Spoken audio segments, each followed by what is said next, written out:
reloj de pila para el control, reloj de radios.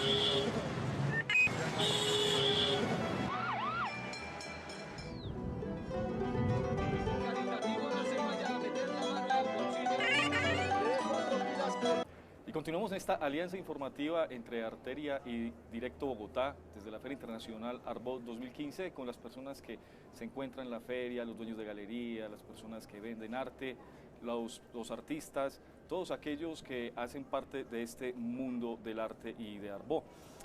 Está con nosotros en nuestro stand en la feria un personaje realmente difícil de presentar por todo lo que ha hecho en la vida, le ha rendido. Tiene muchas cosas en su haber, muchos logros, hace parte de una pareja muy importante en el mundo del arte colombiano, es un hombre que sabe vivir, tiene buena fama en el sentido de que es un hombre que disfruta la vida, que es un gocetas en el buen sentido de la palabra, pero que también es un gran trabajador. Es parte de una pareja muy famosa, les decía, porque ellos tienen una excelente galería, la Galería Sextante, y una editorial llamada Arte 2 Gráfico. Les estoy hablando de Luis Ángel Parra. Luis Ángel, muchas gracias por estar con nosotros. Hombre, es una delicia ser entrevistado por una persona como Diego Guerrero. No me ponga muy serio, que usted no está en serio. Luis Ángel, yo no hice bien realmente la introducción de lo que usted como persona ha logrado, porque usted empezó muy joven. Y hablar de su vida en un minuto es difícil, pero empecemos por esos primeros momentos cuando usted era estudiante de una ingeniería. ¿Qué ingeniería era en la Universidad Nacional? Y terminó en el mundo del arte. ¿Cómo fue ese cuento? Hombre, realmente mi actividad en el tema del arte empieza mucho más atrás, porque yo estudié en el Liceo Francés en Bogotá, y en el Liceo Francés teníamos maravillosas actividades, sobre todo en literatura, teatro y filosofía. Y en ese encuentro con el teatro se da naturalmente el encuentro con el arte. Cuando salí del liceo, me dediqué 2 años a hacer teatro, fui uno de los actores de Teatro La Mama, que fundó Kepa Muchastegui, quien era también del Liceo Francés. ¿Y era bueno? Era muy bueno, Kepa era una cosa maravillosa. No Kepa, usted. Yo debí ser un maravilloso actor, me dieron papeles bastante significativos, ¿sí? Papeles de 1 minuto o 2 minutos, okay, pero muy importantes. Okay, sí. De esos son de esos que no pueden faltar, flash, sí. Que no pueden faltar. Y en algún momento mi papá me dijo que veía que mi interés en el teatro era muy profundo, muy auténtico, que él me podría ayudar a trabajar con Peter Brooks en Londres, a quien él había conocido. Mi papá había estudiado allá, y en el momento que me dijo eso, me asusté. Me chupé, como dicen, me corrí y me fui a estudiar Ingeniería Química a la Universidad Nacional, okay, que también era una de mis pasiones, el teatro y la química. ¿Y vos crees que tu papá lo que quería era que salieras corriendo y te hizo esa oferta o qué? ¿Fue muy inteligente o...? Yo creo, ese es uno de los misterios de mi vida. En mi vida ha habido muchos misterios que me han hecho tomar caminos diversos, pero siempre son cosas así. De golpe le sirven a uno en bandeja de plata las cosas y uno prefiere de golpe una bandeja de madera. Sí. No sé, entonces decidí que yo no me iba para Londres y me inscribí en Ingeniería Química en la Universidad Nacional y tuve el 3er puesto en inscripciones en la universidad. Siempre he sido muy buen estudiante, sí, de largos términos, pues.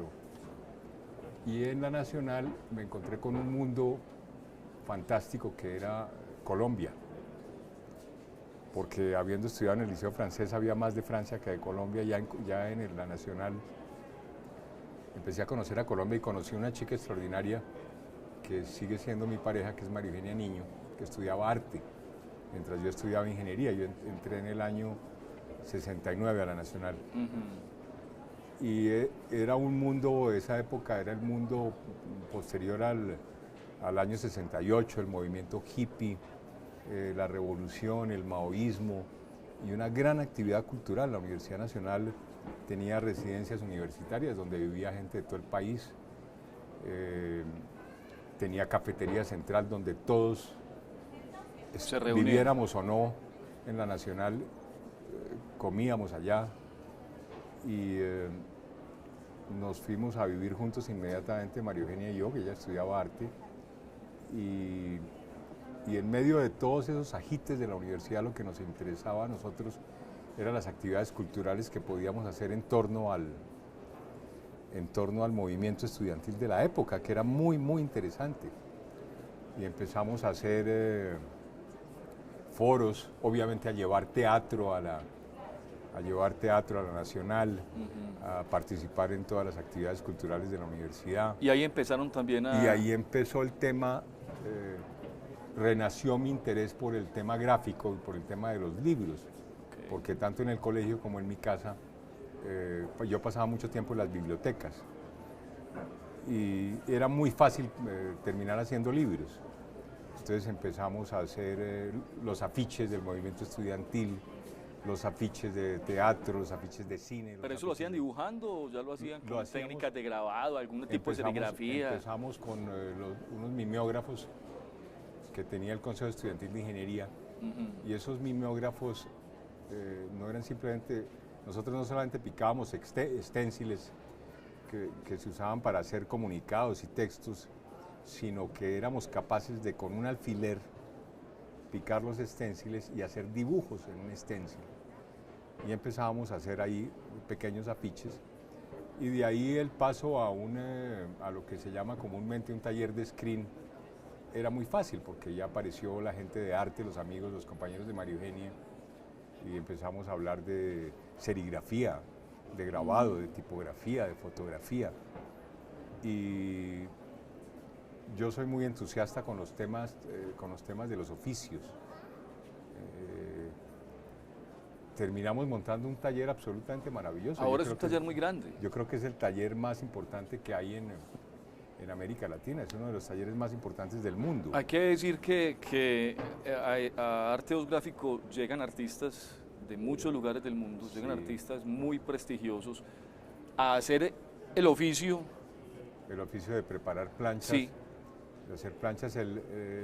La gráfica es uno de los lenguajes más importantes para el arte, así como la pintura, como el dibujo, como el video, como el performance. El grabado ha sido uno de los lenguajes más fantásticos para un artista.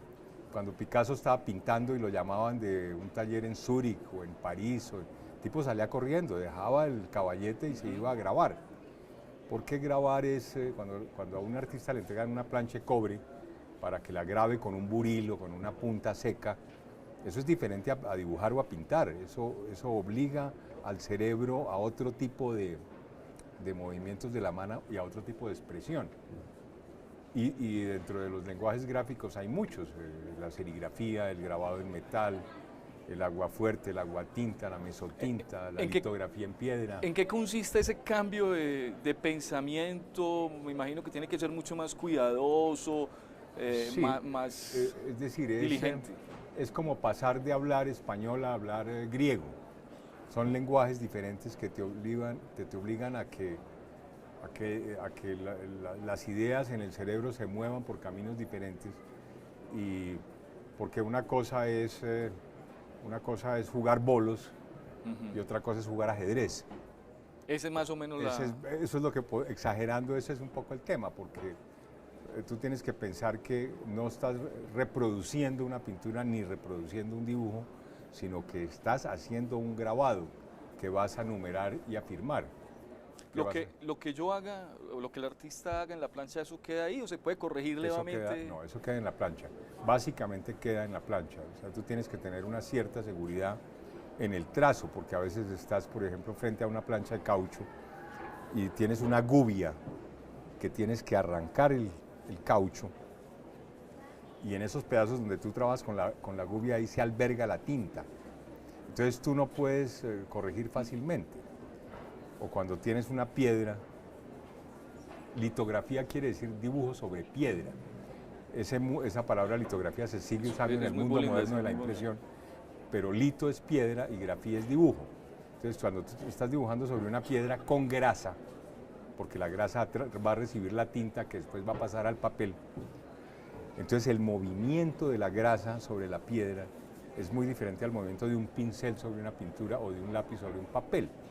Entonces eso hace que ocurran cosas aquí adentro y lo mismo que le pasa a la gente que viene a Colombia, le queda gustando el grabado, porque el grabado es un medio de expresión. Si tú miras un grabado es una cosa diferente a una pintura y diferente a un dibujo. Cuando tú nos cuentas entonces que el artista termina el grabado, ¿eso se enumera? Eso se enumera. ¿Hay un número máximo para un grabado? Ahí interviene una figura muy importante en este mundo que es el editor, que dice, bueno, yo quiero, junto con el artista y el impresor, yo juego ambos papeles, yo soy el impresor y el editor. Okay. Entonces, de alguna manera, como editor, sugiero o pienso que puedo hacer una edición de 50 ejemplares de un grabado de cualquier artista, porque es lo que pienso que puedo vender en el mercado, porque además yo mismo comercializo esos, soy impresor, editor y vendedor. Todo el círculo. Todo el círculo completo. Incluso hago los papeles, tenemos un molino donde hacemos los papeles. La ingeniería química, ¿no? Ah, bueno, de algo valió la pena. Entonces, uno considera que puede hacer 50 ejemplares o 100 ejemplares y eso incide también en la decisión de qué técnica se usa, porque yo puedo más fácilmente hacer una edición de 100 ejemplares en una técnica, porque si hago una punta seca, no puedo hacer más de 30 ejemplares. ¿Por qué? Porque la punta seca es rayar el metal y cuando tú lo pasas por la prensa, esa incisión se aplana. Va perdiendo profundidad. Va perdiendo profundidad. Entonces yo calculo, yo tengo que garantizar que la número 1 y la número 30 sean perfectas. Entonces hago 30 ejemplares. Pero si quiero hacer 300 o 150, pues voy a una técnica que me permita. Mi trabajo consiste en, cuando llega el artista, en discutir qué idea tiene, qué idea tiene él para expresar. Entonces yo le digo, vámonos hacia el grabado en metal o vámonos hacia la serigrafía, porque son lenguajes diferentes que sirven para expresar ideas diferentes. ¿El tipo de lenguaje influye en el costo de la obra? Hay uno que, no sé. El costo lo determina, el valor final de una obra lo determina el arte, lo que usted ve como creación artística. Yo hay grabados en que me he gastado 20 millones de pesos en hacer una edición y lo vendo en 1 millón de pesos cada grabado. Y hay grabados que me he gastado 1 millón de pesos en hacer una edición y lo vendo en 20 millones de pesos cada grabado. Eso es el arte, como todos los demás lenguajes. Pero usted puede gastarse 20 tarros de óleo en una pintura y eso no vale nada. No vale nada. Y puede hacer así y eso vale mucho. Sí. Eso ya depende del arte. Pero uno, de alguna manera, pensaba también que al ser serie, eso hay una ventaja en los costos. Reduce un poquito el costo final para el coleccionista. Una edición de 10 ejemplares vale más que una edición de 100 ejemplares cada unidad, por lo general. Pero puede que yo haga una edición de 10 ejemplares de un arte no tan bueno, y haga una de 100 de un artista muy bueno, vale más la de 100 que la de 10. Claro. Eso lo domina el arte. A propósito de artistas buenos y no tan buenos, ¿qué artistas han pasado de esa lista tan larga? Todos son buenísimos. Sí. Todos buenísimos. Pero cuéntenos quién ha pasado por ahí para tener la referencia un poco de qué estamos hablando. ¿De qué taller estamos hablando? Hay momentos fundamentales en el taller, gente que aporta muchísimo al taller, no solamente por su trabajo artístico, sino por su pensamiento filosófico, por sus ideas políticas, por su ser humano. Se me viene, por ejemplo, a la mente inmediatamente Fernando de Cisle, por ejemplo, el gran artista peruano con quien hemos hecho muchos trabajos, muchas ediciones, en compañía con Mario Vargas Llosa. Se me viene a la mente Ana Mercedes Hoyos, por ejemplo, también. Es una persona que trabajó durante muchísimos años en el taller y aportó en muchos sentidos. Antonio Caro, Beatriz González, Santiago Cárdenas, Gustavo Salamea, León Ferrari de Argentina es uno de los grandes personajes, no solamente en el taller, sino en mi vida personal. Es una persona que realmente conmovió el arte de la Argentina y fue, por ejemplo, un artista tan maravilloso que el actual Papa Bergoglio, el actual Papa Francisco, lo excomulgó. Sí, le mandó bajar la... Le mandó bajar la exposición. Ese Sí. Papa tan bueno que tenemos ahora, obviamente la gente evoluciona, ¿no? Esa fue la exposición que estuvo en el, En la el Banco de la Recoleta. República. No, y Estuvo estuvo aquí luego en el Banco Banco de la República. Que tiene una imagen maravillosa que es un Cristo En una bomba. crucificado en un avión de guerra. Bajando, sí, es impresionante. León Ferrari, por ejemplo, es una persona que, digamos, no solamente aporta a nivel de su capacidad de hacer unos grabados, sino de su capacidad de transmitir una fuerza de un hombre que estuvo trabajando hasta los 93 años, todos los días. Sí, claro. O una persona como Gustavo Zalamea, por ejemplo, que fue fundamental desde el inicio del taller, éramos compañeros de colegio. Hay que decir una cosa, aunque te interrumpa un poco, pero pasar por el stand de arte gráfico es una maravilla, yo sí tengo que decirlo, porque es encontrarse obra de todos los personajes que me acabas de mencionar y verlas. ¿Cuánto mide? Es grandecito, ¿no? Mide. Sí, es grande. Lo tenemos aquí al frente, de hecho. Enfrente. Y otra cosa muy interesante es la relación de ese taller sí. con todas las galerías. Sí, claro. Porque es un sitio de encuentro no solamente de los artistas, sino de sus galeristas. Porque no todos los artistas que trabajan en arte 2 gráfico son de nuestra otra gran aventura, que es la Galería Sextante, sino que aquí vienen artistas de la Galería del Museo, de 980, de la Galería de Jorge Mara de Buenos Aires, de la Isabela Ninate en Santiago de Chile. Hacer sus también es trabajos un ahí. punto, y el otro punto de encuentro es el encuentro con los escritores, porque nuestro trabajo no solamente se limita a la gráfica o a los grabados, sino a los libros, lo que llaman libros de artista. Nosotros somos de los principales. ¿Qué es un libro de artista? Un libro de artista es un lenguaje artístico, como los otros lenguajes que hemos mencionado, en forma de libro, es arte en forma de libro. Y es un lenguaje que han usado muchísimo los artistas para crear obras excepcionales. Por ejemplo, se me viene a la mente el libro Jazz de Matisse. Tú miras el libro Jazz de Matisse y eso es el emblema de los libros de artista. Y ves el libro de Fernando de Cislo, que acaba de hacer con Mario Vargas Llosa en el taller que se llama El Alejandrino, y eso es una preciosidad de lenguaje, es un objeto de arte en forma de libro. ¿Cuánto suelen imprimir de esos libros de artista? Lo más usado son 100 ejemplares, pero eso no quiere decir que no haya ediciones de 200 ejemplares o de 50 ejemplares. Pero lo más usual son 100 ejemplares. Y ese proceso también tiene que ver con lo que me está diciendo, la litografía, la serigrafía. Claro, ¿También se hacen así? Es decir, las técnicas que intervienen en un libro de artista son muy diversas. Uno puede hacer un libro de artista totalmente a partir de planchas preparadas en madera, silografías. De hecho, hice un libro que es todo hecho en tipografías, en fuentes, todas en madera. Letras de madera. ¿Se imponen de a una? Que se imponen de a una. ¿Hiciste un libro así? Claro, nuestros talleres de tipografía son preciosos, preciosos. Nosotros hemos adquirido las carteleras antiguas que había en Bogotá, en Buenos Aires, en San Francisco, y son unos talleres en los que el poeta y el artista pueden trabajar juntos. Y estoy seguro que ahí se van a hacer los más grandes manifiestos del siglo XXI.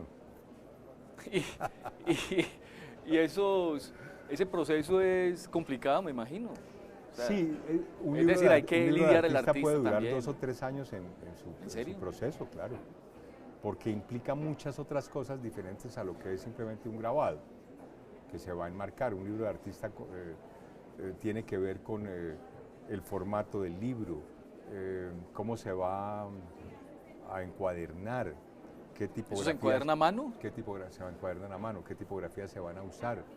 ¿Qué telas se van a usar? ¿Qué diagramación se va a usar? ¿Telas? Las telas que se van a usar. ¿Qué tela se usa en un libro de artista? ¿Qué tela se usa en la cara? Pues hay muchas posibilidades.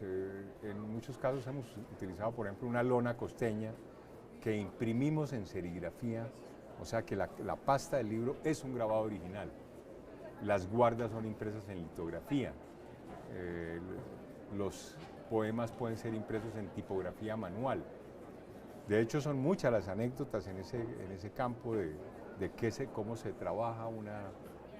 Claro, claro, es una cosa muy, Es una cosa muy oficiosa. muy oficiosa, que tiene que ver mucho con los oficios. Las personas que compran este tipo de obra son un tipo de coleccionista diferente, específico, o de pronto hay alguien que tiene una colección y empieza a comprar de estos tipos de obra. Hay veces que uno se encuentra gente que tiene colecciones fantásticas de solamente papel, gente que colecciona papel. Entonces uno va, por ejemplo, a la colección de los Sackner, la familia Sackner en la Florida, y encuentra libros del taller Arte 2 Gráfico, pero encuentra cosas hechas en papel, libros de gente que ha trabajado en Kiev, o en Florencia, o en París, o en cosas hechas en papel. Si uno va a la colección del señor Wolf von Lucius en Stuttgart, en Alemania, encuentra los libros de artista de las principales editoriales de libros de artista del mundo. Colecciona solamente eso. Pero hay colecciones en las que uno va y encuentra una pintura de Miró y un grabado de Picasso. Porque ese grabado de Picasso es extraordinario. Claro. Muchas veces hay grabados que son artísticamente mejores que una pintura de ese mismo artista. Eso es un punto interesante, Eso no es un muy arte menor. No, de ninguna manera, es un lenguaje diferente, son lenguajes diferentes. El hecho de que de este lenguaje se puedan hacer 50 originales, porque las 50 ejemplares son iguales entre sí y no son reproducción de una pintura o de un dibujo, sino que son creados en la plancha de impresión. Entonces, uno encuentra a veces, si tú te vas a la calle 57 en Nueva York, en Manhattan, hay una galería donde tú encuentras grabados de Picasso que valen 50 y 70 mil dólares cada grabado.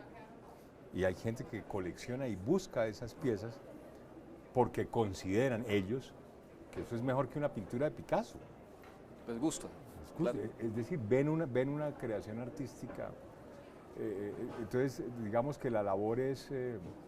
hay gente que ve, por ejemplo, en los grabados que nosotros hemos hecho con León Ferrari, o que hizo León Ferrari en el taller, y considera que esos grabados son preciosos, y colecciona esos grabados y busca esos grabados. Aquí la gente compra, o sea, hay un coleccionismo interesante alrededor de esto, o ustedes venden más afuera. No, yo creo que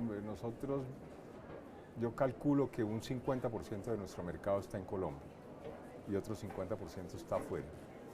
Nuestros libros están en Stanford University, Yale, Harvard, Wisconsin, San Luis, etcétera, etcétera, etcétera. Se le va iluminando la cara cuando empieza usted a nombrar.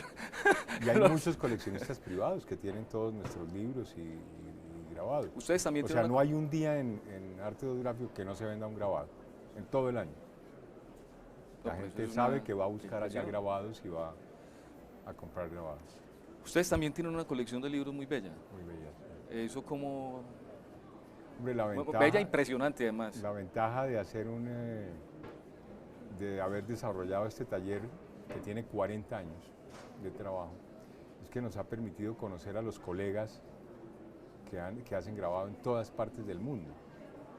Nosotros hemos tenido relación con los grandes talleres de grabado de Europa, de los Estados Unidos, y obviamente de ahí a hacer un intercambio, sí, claro, no hay sino un paso, porque en nuestra colección hay grabados obviamente de Miró, de Tapies, de Picasso, de Baselitz. Y parte de la colección es abierta, que la gente la mire, ¿no? Y parte de la colección sí. se puede ver. Eso es muy bello. Luis, vamos a abrir esas colecciones próximamente, espero que el próximo año puedan estar visitables en Subachoque, Cundinamarca, porque ya aquí en Bogotá ya nuestro espacio es... ¿Cómo que en Subachoque? O sea, en Subachoque. ¿Está hablando en serio? Estoy hablando en serio, se van a poder visitar. Bueno, don Luis, yo le agradezco mucho el que haya estado con nosotros. Esto se va pues a una velocidad muy rápida, porque usted tiene mucho que contar, mucho de qué hablar. Yo a ustedes ¿Vamos a hacer una serie? Pues sí, ¿por qué no? La podemos una serie de 50 numerada. Numerada. Aquí a ustedes los invito a dos cosas, los invito a que se peguen una pasadita por el stand de arte 2 gráfico para que vean realmente lo impresionante que hace este taller bogotano con artistas de todo el mundo. Y la segunda invitación es para que sigan haciendo clic en nuestras páginas de Directo Bogotá y de arteria.com para que nos acompañen en esta serie numerada de entrevistas con la gente que está en Arbo 2015. Pila, reloj, pila para el control, reloj de radios.